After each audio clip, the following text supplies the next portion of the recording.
Hi, I'm Jose Miranda. This is Hispanic Speak Out TV, brought to you each week by Bright House on Channel 49, starting at 9:30. We have two additional shows, of course, EDU TV with Greg Perkins, and we have Latino Role Models, which comes after me.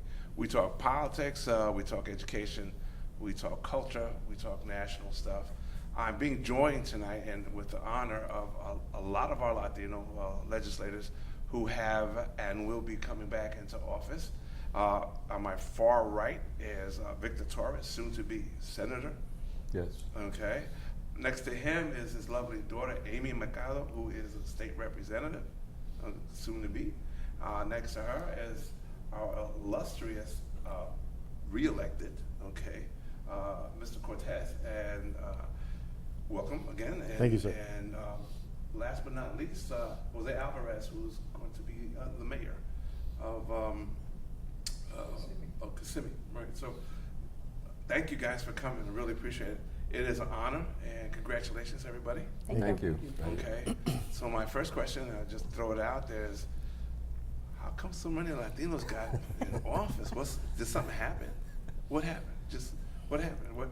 What changed this time when we coming into office? Well, I think that the opportunity for many of us, with Senator Soto stepping up for U.S. Senate and for Congress rather, and Alan Grayson running for U.S. Senate, it made it possible for a lot of us to look at the opportunity to run for those offices.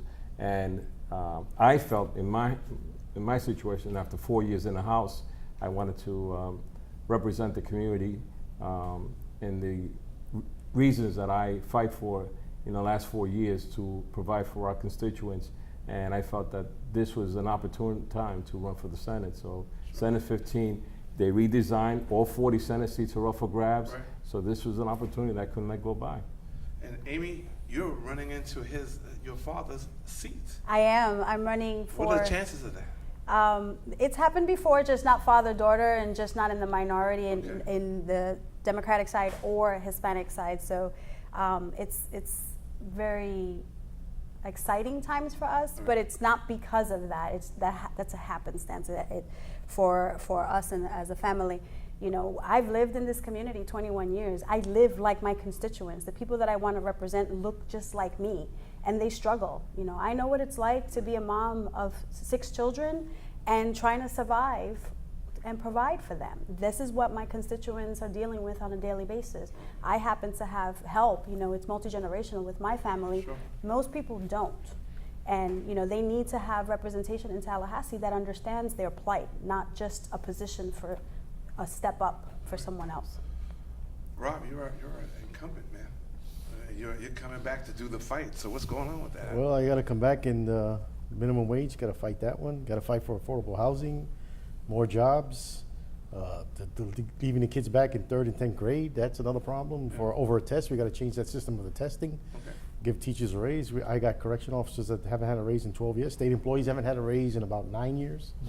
And there's a lot of things. $8 an hour, people can't live on paying $1,000 rent. That's right. So we got to do something to get people back on the basis of getting themselves self-sufficient. Sure. $8 an hour, we can't do that.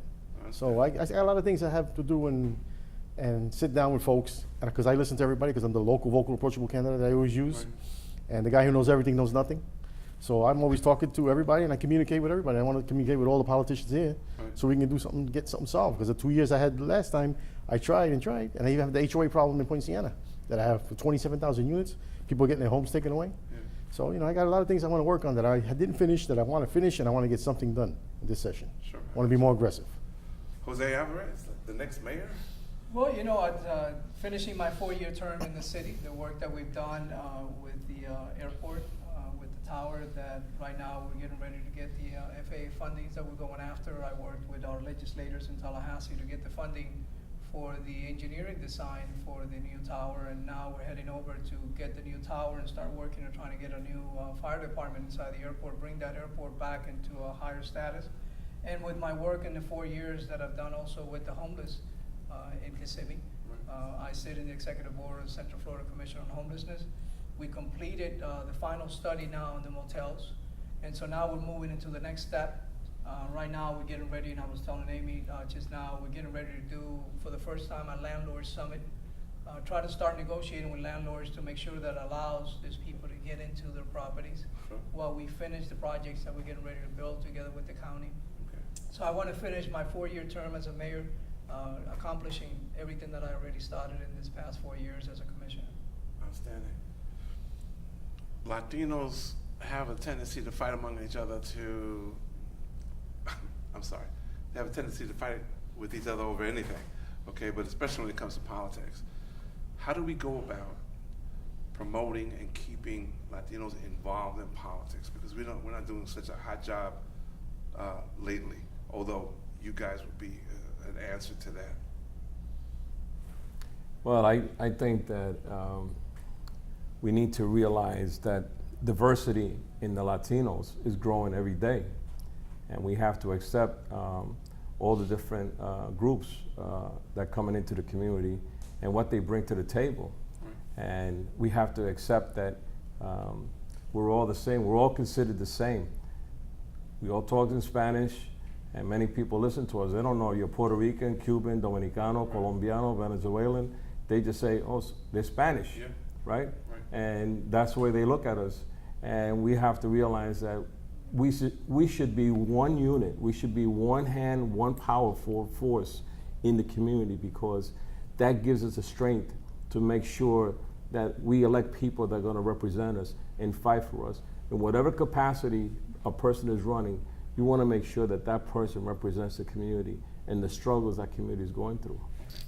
Amy, women are supposed to be going to change the vote here, whether it's on a national level or on the local level.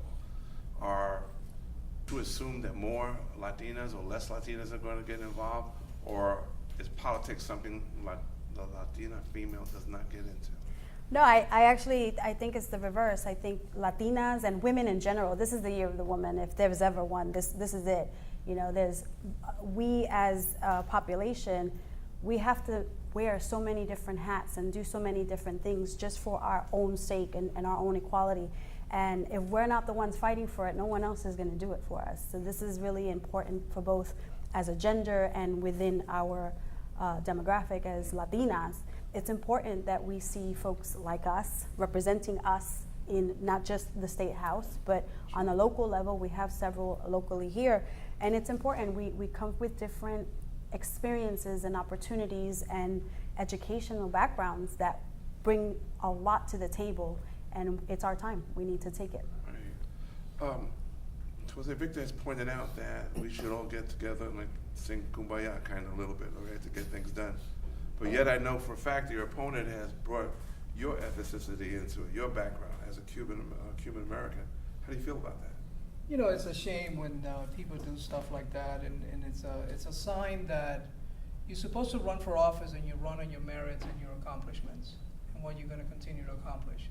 And so when you have an elected official himself that sits in office, sues his own city, and continues with these attacks of ethnicity, this is why people don't respect Latinos, because we don't respect each other. How can you demand respect as a community of Latinos that we are when we don't respect each other?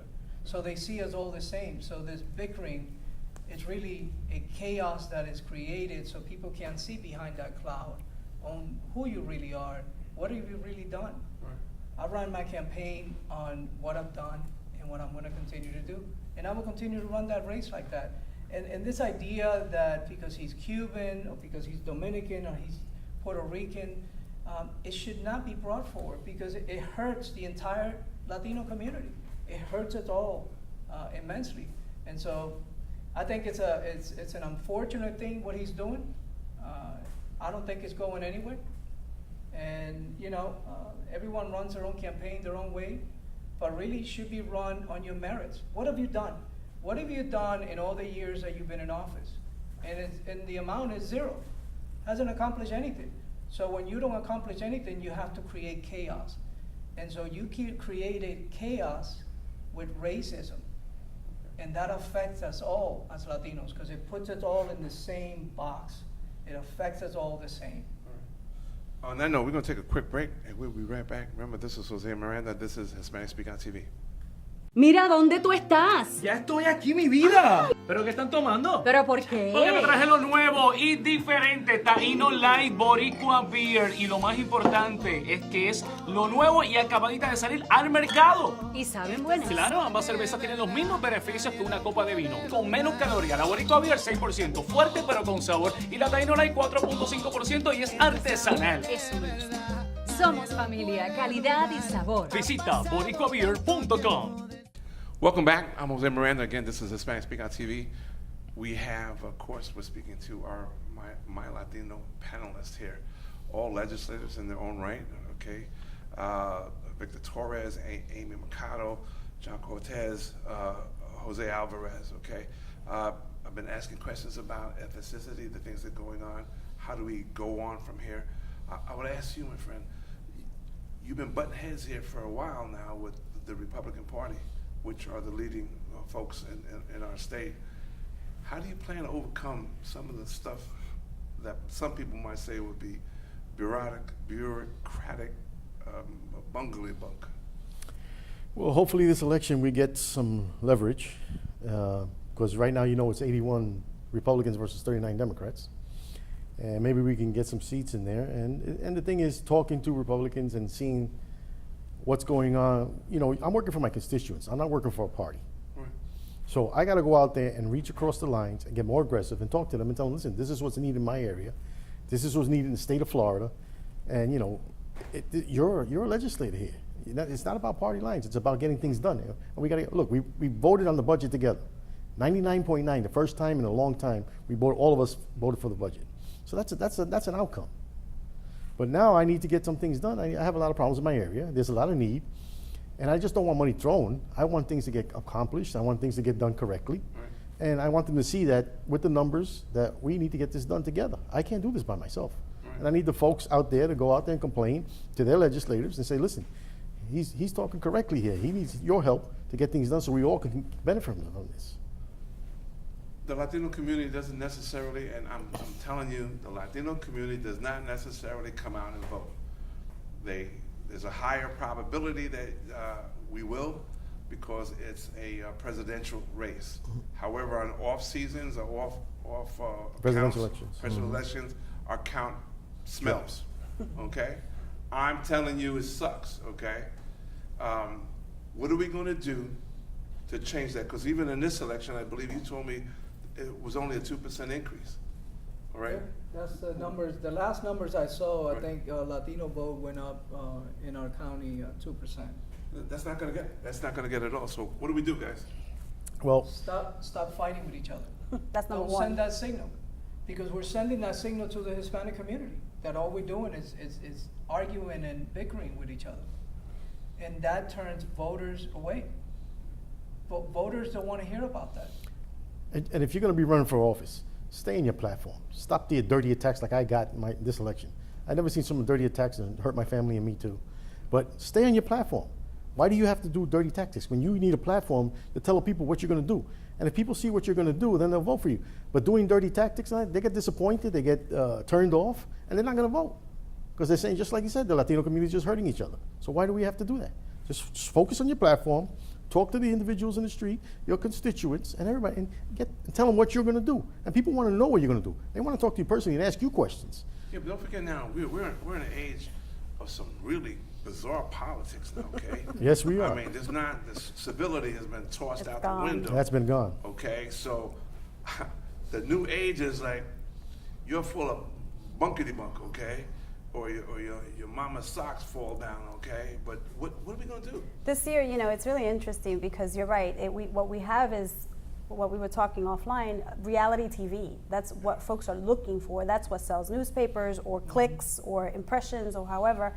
And you have two sides of that spectrum because this is what's selling. This is what's fueling a lot of this anger and passion. But on the flip side is you have folks like us that are literally walking day to day and talking to people belly to belly and discussing real issues. I mean, there are people hurting in this community that the nationals won't even see. They don't even feel, you know, but you have folks that could barely make ends meet. They're making less than $25,000 a I year. have to interject there, okay? According to the Republican Party, and I'm not bashing them, if we pull ourselves up by our own bootstraps, okay, life will be good. If you don't have a job, how are you going to do that? That's right. Or if you have a minimum wage Wage, job, yeah. how are you going to do that? It's all about salary. I'm sorry. In Florida here, I've been here 21 years, like I said earlier. When I first landed here in 1995, I was making what? No, you didn't land, you came. I arrived. Well, I landed because yeah, I exactly. had a picture of a little boat, you know. No. An alien. I drove from New York City to Florida, to Orange County. But you know, when I got here in 1995, I was making $7.50 an hour. Our minimum wage right now is $8.05 an hour. My rent then was $6.50. Rents now in Orange County, where I Thousand live, and above. $16.50. How do you survive with $8.05 an hour and expect someone to pay $16.50? There's no way. And so, if you want to pull yourself up from your bootstraps, help them. Help them educate themselves. Help them the get government getting into. involved to helping you out. You know what? But that's your responsibility. That's why you were elected. It's a question of the wages, the minimum wage. Okay. When our federal government still has it at $7.25, and you wait for new congressional representation to start pushing that issue, because we need to have people make decent wages, Living fair wages. wages. Living wage. And one of the questions is, we have programs that train people for apprenticeship programs, Right. which is a big thing that you and I from New York, we have vocational high schools, Sure. and those are trades that electrician, a carpenter, a painter, iron worker. Vocational. These are all good paying jobs with a future, because Long that term. age group is getting older and older, and they need people to replace them. But the bottom line is the health care benefits, Medicaid expansion, education fully funded, jobs for our community, because if you don't have a job, Right. you can't expect. We have people working now who are barely making it because they're all living together in one hotel room, trying to make ends meet in order to make a life for their But family. you all working come, poor. You all come from neighborhoods that are predominantly Spanish or Hispanic, and or changing that way. Are you suggesting we increase the minimum wage, which in turn will probably force some small ownership to leave? Well, we also, what we're doing in the city of Kissimmee and in Osceola County is we're attracting new companies to come in with higher paying jobs. That's why we partner with UCF, with Valencia, with the different schools to try to get our people trained. And if we talk about the minimum wage, well, this is why we have the issues that we have on 192. This study that we just completed on the motel study that's gonna come out in the news pretty soon, 65% of the families that live in the motels are employed. Okay. And they work. Working poor. And they work in the hospitality industry and in our parks. So these are the working poor of Osceola County. And they're living in motels, but they have jobs. They're not collecting any money from the government. Over 65% of them. And majority of those, and we'll see the numbers when they come out, because I'm the one that had that study done with the Commission on Homelessness. The sad part about it is, they're Latinos. Mm-hmm. They live in those motels. They live in a position that you won't want anyone to live there like that. And so what are we gonna do? What do we have to do? We have to do what we're getting ready to move forward now in Kissimmee with the plans that we have, is to do workforce housing. Me contacting Disney and the hospitality industry, we need you to partner with us to create those programs that we're getting ready to do. And so we have to start there, but we also have to start where Disney is a great company that's here. It employs a lot of people. We need to start being able to start attracting new companies to come in with higher paying jobs to be able to give opportunities to this type of families. And we need to spend time in our own communities Yes. with our children, right? When we don't have fully funded education at the state level, all we're hurting is our future. Okay. We're hurting those same people we're trying to attract, those same companies. If we don't have the stakeholders and workforce right here, they're not coming. That are ready. Especially for the tech industry, like the ICOMA project that we have. So we're talking We- about we- education. a great Educa- deal of absolutely. education. Manufacturers, programs, or companies that are here, they have to wait until they have the skilled some Workforce. people from Labor. college. School skilled they're, workforce. they're going to apply for them because they can't find They work. recruit them So- across so the they go- country because we don't have Overseas. it here. Okay, 25 states have the minimum wage at $15. 25. okay. And they're not broke. The companies are not broke. They're making money. Don't tell the Republicans, please. Okay. I'm sorry, I'm not trying to pick on the Republicans. We only got a few minutes left, man. the election is still going on. We have to November 8th, so you must register to vote. Get out and tell your neighbors to get out.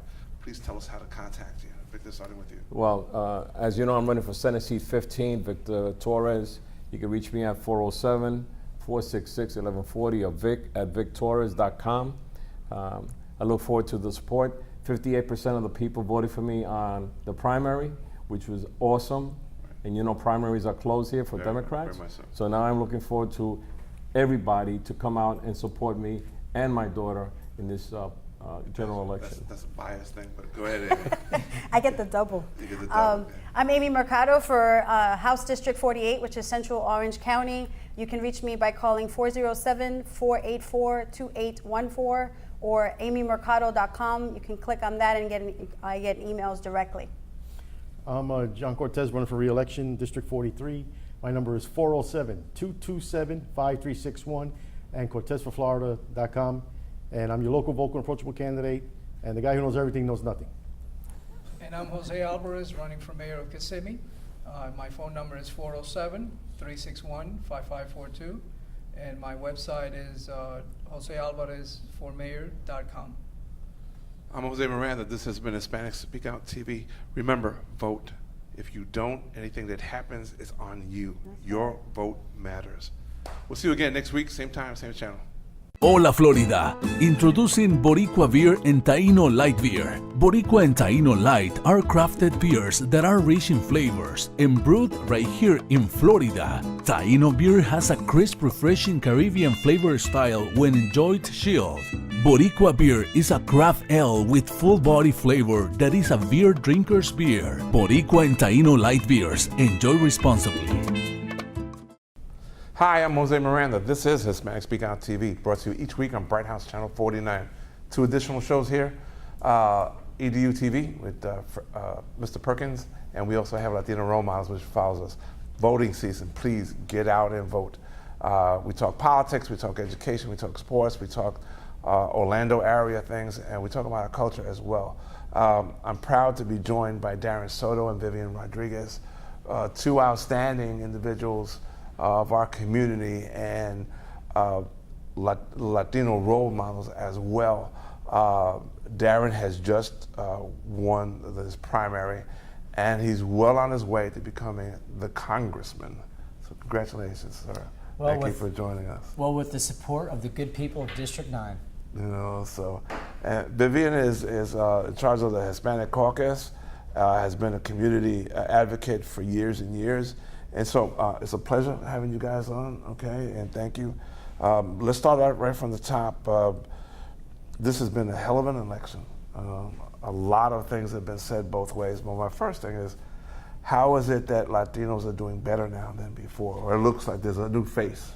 Well, to just discuss our primary, in the 2014-2012 Democratic primary for Congress, the turnout was about 13% Hispanic. In this last primary that we just had, as of Sunday at least, and we're still crunching the numbers from Election Day, it was 31%. Okay. And so I know there's been a lot of discussion about how turnout has been. It nearly tripled this primary, but it makes sense. We had the resources, we had superstars in the Hispanic community, Congressman Becerra, Congresswoman Linda Sanchez, Congressman Gallego, all come down, and it was a historic campaign.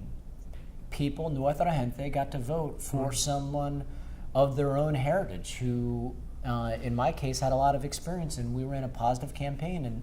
And so you saw a huge outpouring of support from the Hispanic community, which is one of the reasons why we prevailed on Election Day. Sure. Vivian, your group is advocate both for getting people to run, the right people to run, and for getting the vote out. So what do we need to do to get things rolling more so?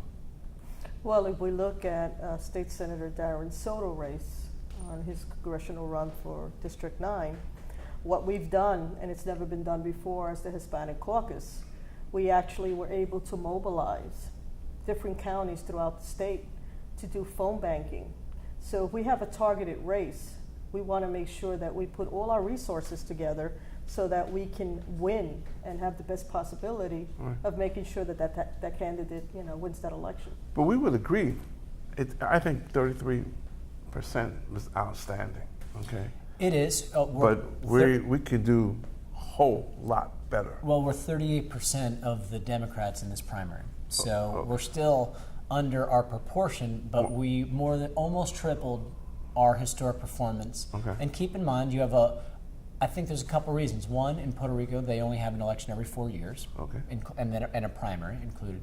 And then a lot of folks who come from the tri-state area or from Chicago or other areas where a lot of us are from, they are still getting established here. So they may not have found local or even federal politics in the primaries as appealing, and that's starting to change. And I think people will look back on this as a watershed moment, much like in 2008 when the Hispanic community was integral in the general election to elect Barack Obama as the next president of the United States. Well, I know there was some issues real quick, and I know may not be able to touch everything we want to, but your opponent who was running against you has accused you venomously. There were 3 of them. Okay, but one in particular who has indicated that you just wanted to slash everything and that this was just a front, especially education. And I know for a fact that you have an education background. You're very close and dear to that. So tell me about it. Sure. Well, as you know, Mrs. Soto works for Orange County Public Schools. We in the Soto family care deeply about education. And we fought every year to try to increase the amount coming from Tallahassee. We had the biggest education budget last year. Still not enough in the history of our state. But I personally have pushed to try to raise teacher salaries to $50,000 a year. And that push, while unsuccessful in law, helped during our contract negotiations in Orange County to make sure that Orange County teachers are being paid $39,500, and now in this year, finally $40,000, and in Osceola they're making over $40,000. So that bill wasn't just about trying to get a law passed, but give our local teachers the momentum they needed to negotiate better wages. And that $40,000 figure was something we kept in mind. That was what I had asked the head of the teachers union in Orange County during our delegation meeting. But you don't start by asking for 40, you ask for 50 to try to get to 40. And then in addition, we fought to make sure that we've had strong ESOL programs here in the state. I, along with Representative Torres and Representative Cortez, doubled the amount of time our kids who are ESOL have before they could take their test count, their FSA. So you used to have to learn the language in 1 year, and then you could be held back. Now you have 2 years to learn the language before your FSA exam, formerly known as FCAT, counts. And it took my dad at least 2 years when he came from Puerto Rico to New Jersey to learn the language. So these experiences not only have helped us with funding, but also with making sure that Hispanic kids who are going to school have a better opportunity to be able to succeed. Okay. I'm going to cut you short on that, okay? And I apologize. I have to have you both to come back and speak on it. Real quick, the campaign is still running. How do we reach you? Well, you could reach me at darren@darrensoto.com, and we'd love to have volunteers. We'd love to have people contribute, and overall, we hope to earn your vote in this November election. Make sure to get out and make your voice heard.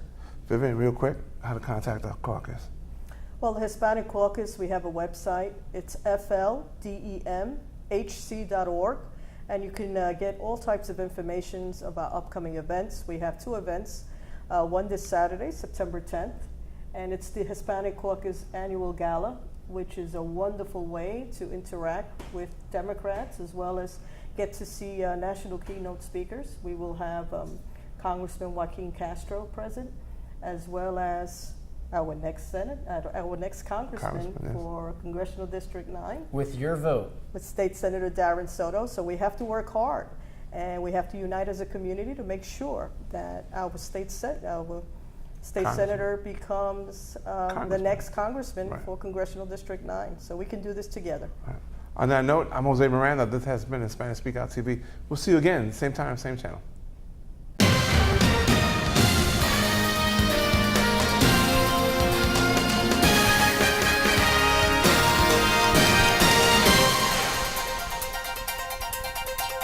I am for the child who's had 7 addresses in a single year because she's in foster care, because her father abused her.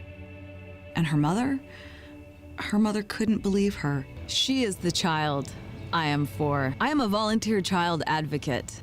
I am you. Florida residents call toll-free 866-341-1425.